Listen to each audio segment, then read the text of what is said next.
Hello, I am a long distance hiker and I'm getting ready to do a hike in New Mexico and beyond, I hope. And as I've been getting ready, I've been watching YouTube videos of hikers, and I've kind of couldn't help but see some things going on hikes that could be helped with some better preparation. And hiking in the desert is really something different and something that a lot of us don't do a lot of. I live in North Carolina, which is a completely different kind of environment, but I've done a good bit of desert hiking. And so I thought I would just try to share just a few things that I think could be helpful. And I'll try to provide context for how I hike, so that'll give you the ability to kind of go, okay, well, I don't do that, or that's not the gear I use, or whatever, to determine if it's going to be helpful for you. But basically, I think when you're looking at the desert, I'm really just thinking of the environmental factors, and there are 5 of them. You've got the sand, and in particular, I mean the really fine, gritty, abrasive sand. Pokey things, the cactus, cholla, gosh, that stuff is brutal. So many things that are trying to poke a hole in you and your gear. Wind, which can be pretty fierce in the desert. Water, of course, that's a huge one. And then the sun. So let me just go through those and see if I can add anything to the discussions that is helpful for you. So with sand, one of the things that I have found is there are 2 particular things that I try to pay attention to. And one is that I hike in trail runners, and that fine sand goes straight through the mesh and into your socks.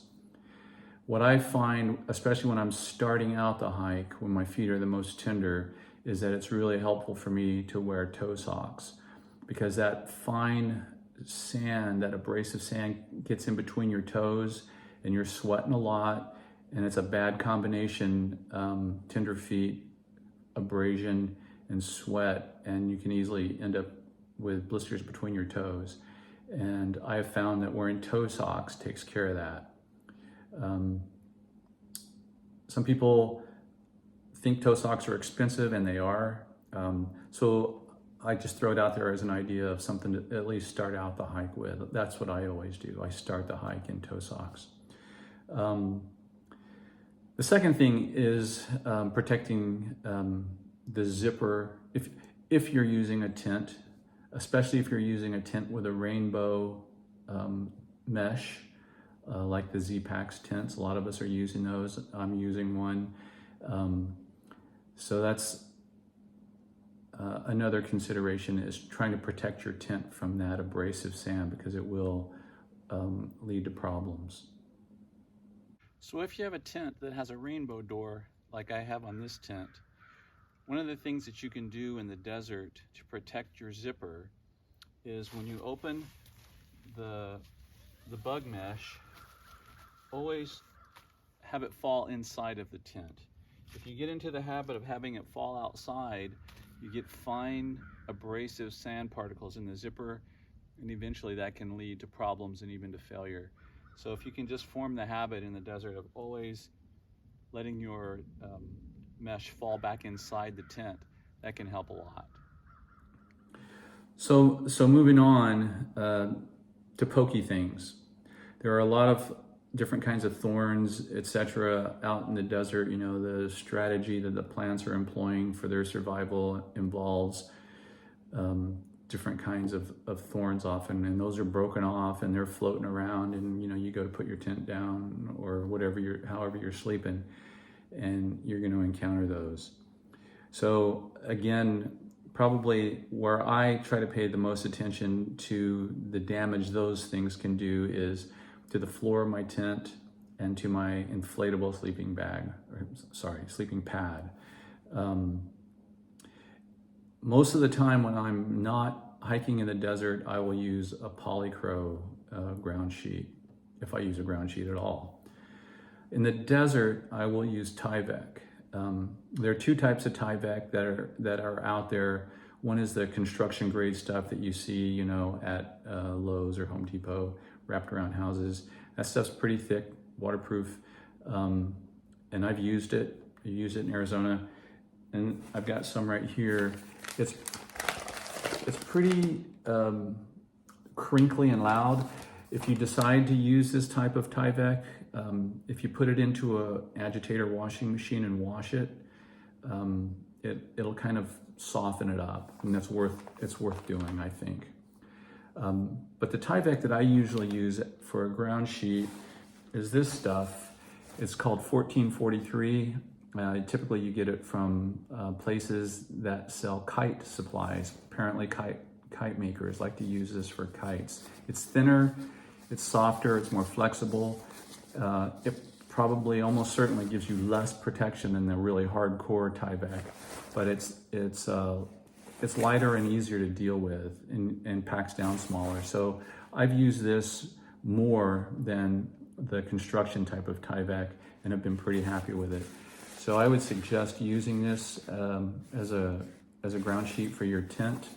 It can help you protect the floor of your tent from the pokey stuff and your pad. I'm a side sleeper, so I always use an inflatable pad, and you know, anybody that uses an inflatable pad probably knows the bummer of waking up in the middle of the night and you're laying on the ground and you've got a hole. So in the desert, always carry a patch kit for your floor of your tent and for your pad. Okay, wind. The wind can get pretty crazy out in the desert, surprisingly. I guess because there's nothing blocking it. I'm not a meteorologist. I don't know too much about that stuff, but I do know wind can really blow. And so there are a couple of things that I try to remember when I'm going out to hike in the desert. One is I wouldn't wear these glasses. I would wear some sunglasses that are more protective, because when the wind blows, the sand comes with it, and that can be pretty painful to be dealing with. So that's always helpful. And then the other thing that I like to do is to be prepared to sort of fortify my shelter a little bit. I have done some desert hiking with a tarp, and in a lot of ways, actually that's easier, because it's pretty easy to put up a tarp in the wind and use it. If you use the flying diamond configuration, it goes up easy in the wind and it protects you from the wind. I plan to be using a tent when I go out this year, and I do have a couple of things that I try to do to stabilize it in the wind, and I will show you that.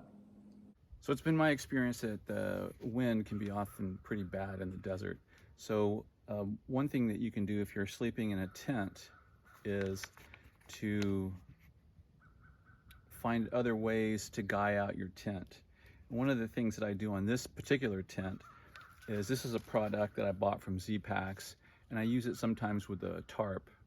Often I'll camp with a tarp.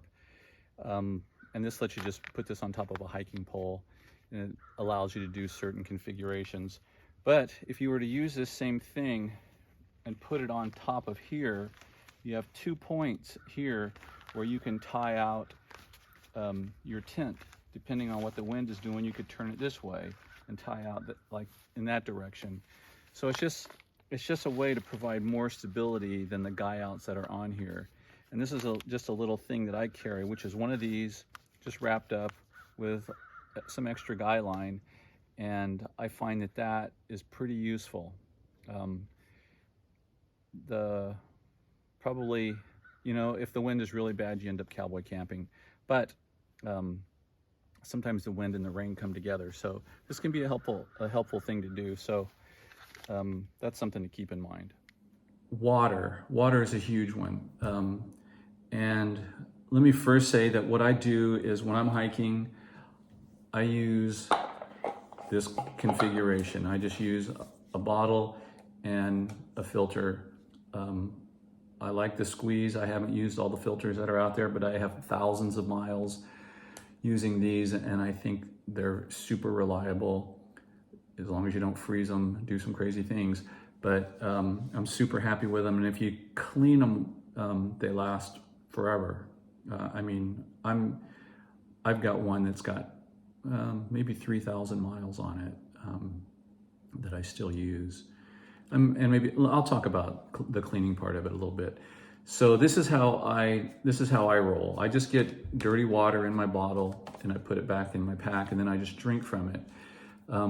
In the desert, typically, at least often, you'll find yourself taking water from water sources that you're sharing with cattle. Some of it can be really gross. I mean, I've seen some really nasty stuff, cow turds floating in the water, muddy. You can't see, an inch into the water. Worms swimming in it, sometimes dead animals, sometimes a cow standing right there in front of you pissing into the water. I mean, it can just be pretty crazy. So there are a few things that I like to have in my tool bag for dealing with that. One of the easiest ones is just a little hack. I don't know what this stuff is called, but if you go to like a dollar store, to the ladies department, they're like little footies or something that made with nylon, like pantyhose are made out of. And I always carry like about this much of this stuff. And then, you can cut it. But one of the things that I like to do is like use the toe of the thing. And let's just say I'm filling up my water bottle. I put that in like so, and then I gather water with something else, a cup or whatever, and I pour it in. And by doing that, I catch the big chunks in this, so it doesn't even get into the bottle. If you're dealing with really bad water, that's a relief to keep the chunks out, but then you'll look at the bottle and you'll still go, wow, that's still really nasty. And if you're dealing with water that's that bad, I'll tell you another thing you can do. But while I still have this in my hand, let me finish. So if I get the chunks out and I look at the water and I go, it's not great, but it's not that bad. Sometimes I'll just stretch this thing over the top of the bottle like so and put my filter back on. And then that just means it's gonna do another pass through this thing before it gets to the filter. The filter, you'll wanna protect it. It's your friend. I meant to set one of those syringes here that you use for back flushing the filter, but I didn't. But let me go get it. All right, so I really recommend when you're hiking in the desert that you carry the syringe. I know that seems like it weighs a ton or something and you don't want to do it, but I recommend it. And here's why. When you're filtering dirty water, which you're going to do every day, your filter starts to clog up and your flow really starts to suffer. And what I try to do is just back flush the filter every couple of days before, it's just horrible. Do it every couple of days so it never gets that way. Then when I get into town, I back flush it several times, and I use hot tap water to do that. That will get more stuff out of your filter if you use hot tap water. If your filter does get really bad for whatever reason, and the hot tap water isn't enough, another thing that I have done which works is to take white vinegar, use a mixture of 1 part white vinegar, 4 parts water, so a 1 to 4 mixture, vinegar to water, so mostly water, and again, warm water, and back flush your filter with that. And that will get more stuff out. And by doing that, actually when I come home from a hike, that's what I do. I back flush my filter that way and then dry it out and put it up. I've been able to get incredible usage out of these things. But on the trail, at least in the desert part, I really recommend that you carry this thing if you want this to work. And as you already know, probably, don't let this thing freeze. Take a little baggie with you so that you can put it inside of your bag or quilt or wherever if the temperature is going to drop, don't let this thing freeze. Okay, another thing that can be done with water that's pretty nasty, that's got a lot of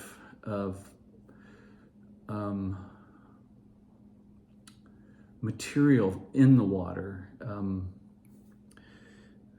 One of the things that you can do is use a flocculant, and this is a kind of a thing. Well, actually, almost all municipalities do this exact thing when they treat water.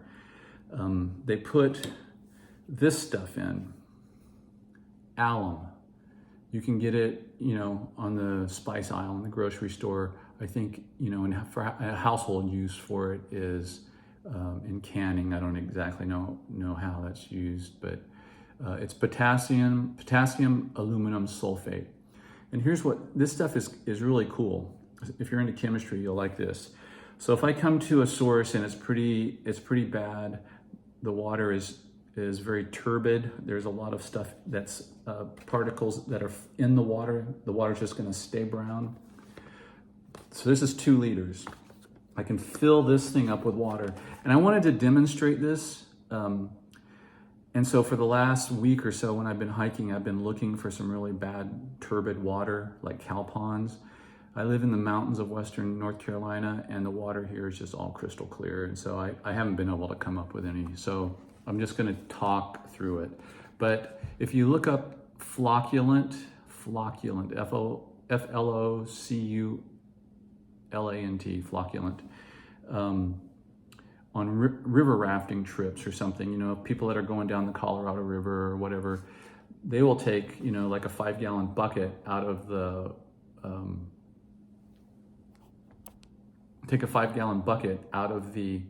river and put some of this in it. And what it does is it bonds electrically to the material floating in the water, and it all kind of clumps together and sinks to the bottom. So if I filled this with 2 liters of water, I would put about between 1/4 and 1/2 teaspoon, so very little, into the 2 liters. And then put it into outside of my pack, in the pocket on the outside, but put it upside down and then walk on. And in about 20 minutes, 30 minutes, all that material will have settled to the bottom. And then I just sort of bend this a little bit and I open the cap and just release that junk that's in there. And then I've got water that's mostly clear, which then I can go through my normal filtering process and clean it up. But that's just another option for your tool bag if you want to have nicer water. I mean, who doesn't? Okay, there are 2 other things I would say about water that I have found to be really helpful. The first is to learn your own physical need. So just kind of really simply, when you start out in the desert, just pay attention to how much water you actually are drinking. So, and what the weather's like. So if you go, well, it's 90 degrees, it's pretty hot, I feel really hot, and I drank, I started out hydrated, and I hiked 7 miles, and I drank 1 liter of water, and I'm still hydrated. That's just good data to keep in your head. Like, oh, okay, so I can hike 7 hot miles on 1 liter. Because you're going to come to water sources and you're going to look at your map or your app and go, oh, okay, it's 20 miles to the next water. How much water do I need? And that's a way for you to be able to answer that question. So I find that useful because I hate carrying extra water. The stuff is dang heavy. All right, the last thing I'll say about water is electrolytes. You can use them or not use them. A lot of us are eating pretty salty foods out on the trail. But one of the things that I find to be useful is, you probably are familiar with the term cameling up. So sometimes you'll come to a water source and it's a long ways to the next one. And one way of reducing the amount of water you're drinking or going to have to carry is just to sit there at the water source and just drink a liter or something like that. That's cameling up. Whenever you camel up, I would say take electrolytes, because that, if you, let's just say it's a liter, and I've done that many times. I drank a liter at the water source. That's really diluting the electrolytes that are in your system, but you're putting hard use to your muscles. You need those electrolytes. So whenever you camel up, take some electrolytes. All right. Let me move to sun. And really the only, I'm not going to say too much about this except that, don't get burned. And, there are really two ways to protect yourself. One is clothing and one is more chemical, sunscreens and also umbrellas. So I tend to wear shorts. So I do have to pay a little bit of attention to my legs. If I'm hiking north, then I need to pay attention to the backside of my legs. So I always carry some sunscreen. I don't like to use it. I pay attention, don't let myself get burned. But the thing I don't like about sunscreen in the desert is you put sunscreen on and then all that sand just sticks to it. So I try to avoid that, but I carry it. I carry a stick of sunscreen just in case, it gets away from me and I need to kind of recover. But I do wear, I've kind of shifted over to wearing, a sun hoodie. I wear some fingerless gloves. There are some things that I like to do to protect. So I try to do it with clothing, but however you decide, have a plan. I have hiked with an umbrella in the desert before, and sometimes I like it okay, and sometimes I don't. I think what bothers me about the umbrella is it kind of feels bouncy as I'm walking along, and I just don't like that feel. But, I've used them. There are times when it just seems like, just being able to have this little teeny spot of shade is all that's keeping me alive. The other thing about umbrellas, if you're relying on an umbrella, is that, as I mentioned earlier, the desert can get pretty windy, and it's pretty hard to use your umbrella when it gets really windy. So if you're gonna use your umbrella, be sure you got a plan B, because the wind can really cause a problem with that. So that's all I've got to throw out there. I hope it's helpful to you if you're gonna do some desert hiking. It's not comprehensive. There's a lot of knowledge to be gained in hiking in the desert. I find desert hiking really beautiful.